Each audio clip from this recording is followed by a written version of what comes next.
Have you been struggling to lose weight despite paying attention to your diet, your particular diet, and your exercise program? You are not alone. So losing weight may not have anything to do with the physical part of it, the diet part of it. I truly, truly believe that if you're holding on to some baggage, some emotional baggage is what I'm calling it, then you're not alone, because I have done this for so many years, holding on to certain things that have kept me from losing weight, with moving on with their lives, grieving has a lot to do with it. I do believe that you have to grieve in order to get to the next step. That's part of my, like, just an inner part of the whole thing. With me, I haven't grieved my mother's death. So, and that was like 12 years ago. So I still have not grieved. That's just one little thing I'm going to share with you of what I'm going through, and in order to move to the next step. And I feel like I've been doing that. I have just worked on this so much. I've done a lot of crying. I've done a lot of things that, the cry, that ugly cry. Yeah, I've done that.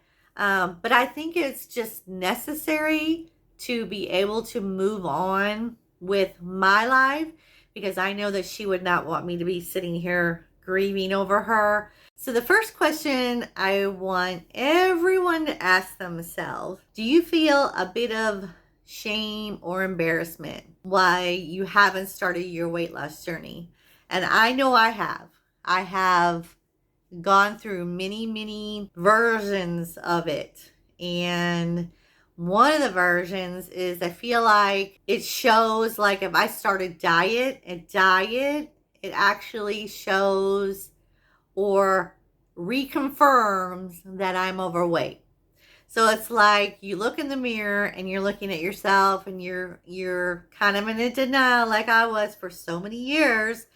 I was in a denial. I didn't see myself. Actually, I didn't look at myself in the mirror for a long time. I mean, I got ready in the morning and all that and looked at myself, but I didn't look at myself of the shame part of it and the embarrassment part of it. So me going on a diet, or saying I'm going on a diet, kind of made it come to the surface of being overweight. And so a lot of it's just a lot of shame involved, and me not realizing how I got to this point. And it goes a lot deeper than that. So, yeah, just know that. And I know you guys, you have your own version of it. Absolutely have your own version of your shame and your embarrassment if you're having that particular feeling. Like for men, if they go on a diet, they feel weak. They feel like they're a weak person, and that how they have come to this and become overweight is a weak thing to them. Me in general, as a woman going through menopause, it makes me feel like, oh, she's getting old. And she's going through menopause, and it makes you have this certain amount of embarrassment and shame all at once. And as soon as you can get through that and just kind of face it, it helps so much. Like in the last couple of weeks or month, so I have just kind of worked through the shame and the embarrassment of getting to where I am. And I had a lot of talks with myself, especially at night before I go to bed. Tony, how did you get this way? Really think about it, because when you're becoming overweight, or you're in the stages of it, or you have reached this point of just, I'm so sick of being this way. You get to that point where you just got to be so mad at yourself, almost to a point. You don't have to be so hard on yourself, But you have to realize that, and then there's this version of the industry, the diet industry, where you almost feel like a failure if you start this diet, any diet, and you don't follow through with it, and you fail really bad. And then the industry, the diet industry, continues to sell this diet to you, and you feel like a failure already, and then they make you feel like more of a failure because you didn't succeed with it. And that messes with your mind, especially me having a channel and me I've done many diets, as you can see on this channel, to figure out what works for me. And I have failed many times. It took me a long time, years, to figure out what works and what doesn't work. And you feel like a failure in each and every single one of those. And it messes with your head. I'm telling you, if you really think about it, it really messes with your head because you're really putting in the effort to do it, but then you fail somehow or some way, and I've done that many times, but it has taken me all those times to fail to realize that what works for me is low carb. It lowers my inflammation and many, we won't go into that because watch my other videos. But it has helped so much with my actual health. You have no idea. I tell you on the channel what it does, but there is so many more benefits that it has helped me with. Number two question. Do you feel guilty when you eat anything?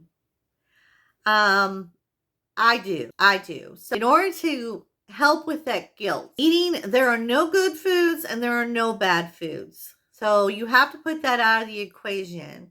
Feeling guilty about eating a cookie or a salmon, is equally bad because you could have your own thinking about that. I just ate some salmon. I ate a whole bunch of, I ate my salmon.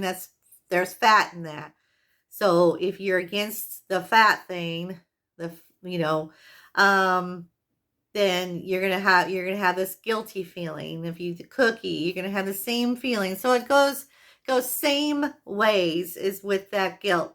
So you have to remove that guilt out of the equation whatsoever, because feeling guilty is like fear. It's not real. And as soon as I realized that the fear of eating that food or, and all that and the guilt of it afterwards, I have done so much better with myself because I was beating myself up with eating certain foods, eating a whole bag of chips or whatever, and I hope this doesn't trigger somebody, but eating some chips and then feeling guilty afterwards. That feeling of if you eat something, if you're anywhere like on a diet or you're trying to get healthy, that guilt. It's a guilt, shame feeling. Why did I just do that? Why did I go after that? Why do I keep it in my house? You know what I mean? And it's just as easy as to go to the store and go get it, even if you don't have any in your house. I know that. I'm just saying that it's easier said than done sometimes. And as soon as you remove that guilt feeling from it, and you'll be so much better for it. I promise you. So the next one, number 3, is low self-esteem and low self-worth. Say it, Tony. Yeah. I didn't realize that I have this. And it took me grieving the guilt, all the other ones, to realize that I have very low self-esteem and self-worth about myself. Trying to lose weight with that is it seems like it's almost impossible because I never thought of myself as a people pleaser, and I have really thought, because working through this, you'll realize things that you never realized before. I'm serious. I was a people pleaser, so I would never say no. Like if somebody would ask me to go out to eat and stuff like that, I would, okay, first of all, I would let the fact that we were actually going out to eat the foods that I shouldn't be eating. That was part of it. And another part of it is I couldn't tell them no. I like people. I like to be around people and have, lunch, dinner, or whatever. I like to do those things. But I know for a fact, a lot of times I might make bad decisions based on what they're having. Not I can't, it's almost like I can be strong for myself if I'm by myself, but if I'm with a crowd of people and I'm watching what they're eating, not the fact that they're eating it, the fact that it makes it right. You know what I mean? Like it makes it to where, okay, they're eating it. It's okay to eat that. But it almost validates me eating it because they're eating it. So me making the right decisions, I may feel better later on that I ate the right things at the dinner. But then later on, I'm sitting there at home going, God, I wish I would have eaten that hamburger, or I wish I would have eaten those fries because that was my chance. Do you get it? That was my chance to eat those things without feeling like I'm drowning. You know what I mean? I know that may sound crazy, but those type of people, I know they're your friends and family, but make it very minimal that you go out to eat with them if you want to get to your goals, because that's what I had to do. I'm not saying like stay in every single night. What I am saying is that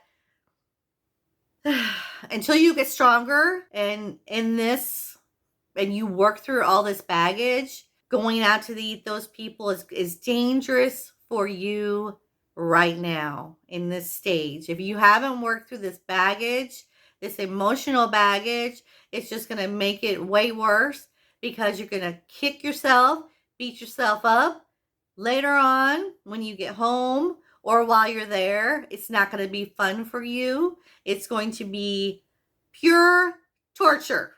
I'm telling you, pure torture.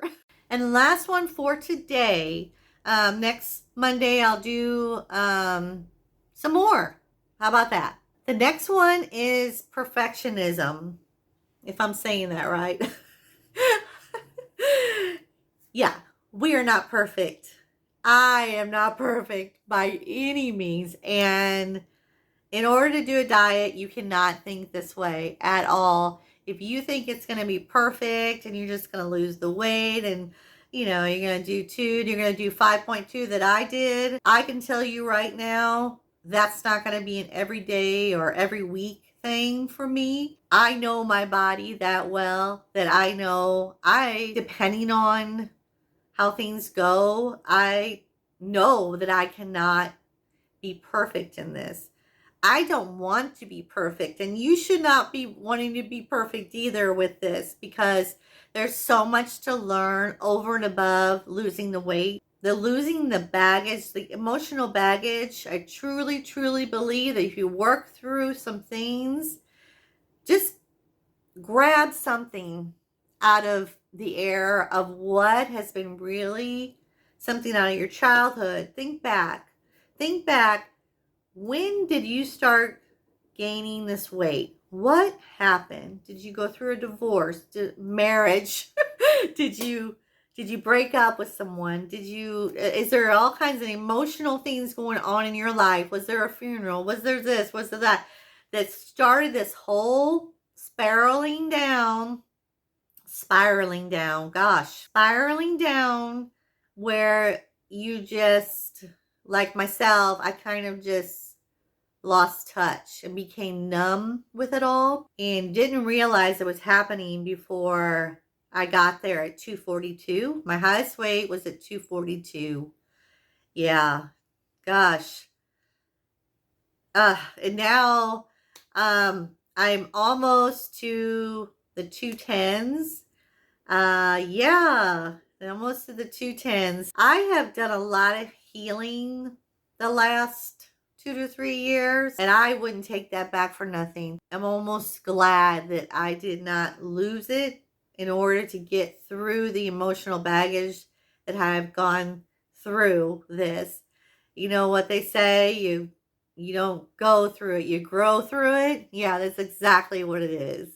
So I hope you guys enjoyed this video. We'll be doing this next Monday as well. And just let me know in the comments if you have any questions or you just want to share your story. That would be awesome. I would love to hear from you guys. And you guys have a great week. And I will see you on the next one. See you later. Bye.